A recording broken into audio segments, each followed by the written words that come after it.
Student, आज हम mechanics में जो फ्लूइड मैकेनिक्स हम लोग पढ़ रहे हैं, उस फ्लूइड मैकेनिक्स में बच्चों हम लोग जानते हैं एक हाइड्रोस्टैटिक होता है और एक हाइड्रोडायनेमिक्स होता है। मैकेनिक्स में सिंपल हम लोगों ने दो चीज़ पढ़ा, static and dynamic. Static means something is at the rest, dynamic means something at the motion, right. अब इस इक्विलिब्रियम के कंडीशंस क्या हैं वो हम लोग समझते हैं। पहला कंडीशंस ये है, the net force acting upon the body or a system must be zero. System इसलिए मैंने बोल दिया, एक हो सकता है 3-4 बॉडी हो, इसको हमने एक सिस्टम मान लिया, उस पर हम फोर्स की स्टडी करते। पहला ये। दूसरा क्या, the net torque acting upon the body or a system must also be zero.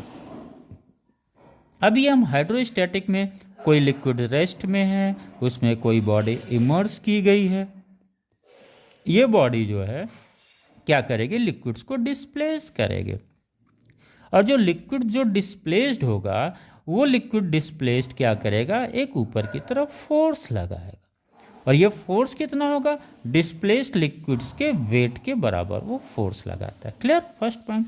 Second क्या है, ये ग्रेविटेशनल फोर्स लग रहा है किस पे, बॉडी पे लग रहा है जो डाउनवर्ड है, यानी एक फोर्स अपवर्ड है, एक फोर्स डाउनवर्ड है, और ये बॉडी किस पे है, इक्विलिब्रियम में है। इसका मतलब हम कह सकते हैं net upward force minus net downward force must be zero. पहला पॉइंट्स क्लियर हो गया बच्चों, इसी को हम बोल सकते हैं net upward force is equal to net downward force. First points clear हो गया। सेकेंड कॉन्सेप्ट्स को हम क्लियर करते हैं, the net torque acting upon the body और a system must also be zero.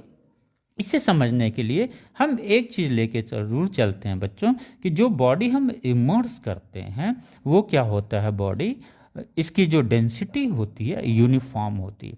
अगर यूनिफॉर्म डेंसिटी नहीं होगा तो ये जो बच्चों ये जो ये आपका जो ये जी नीचे की तरफ लगेगा, लेकिन जो सेंटर ऑफ बायोंसी होगा वो अलग हो जाएगा, तो इधर बॉयंट फोर्स लगेगा, यानी वो टार्क लगना लगेगा अगर ऐसे है। लेकिन चूंकि बॉडी क्या है, यूनिफॉर्म है, इसका मतलब जो सेंटर ऑफ बायोंसी है और जो सेंटर ऑफ ग्रेविटी है बॉडी का, ये एक पॉइंट पे कोइंसाइड करता है।